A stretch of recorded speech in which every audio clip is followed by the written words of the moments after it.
Ya, sholat dulu di simpang, sholat isya. Kebetulan ada yang orang Sumedang juga, nebeng ikut sama ayah.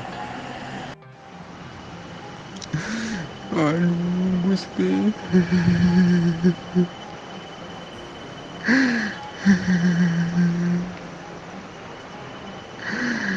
Berikan mengajarkan agama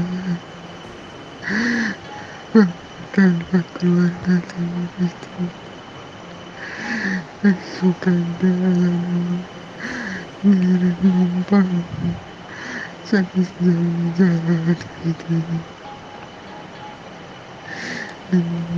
Jalan itu.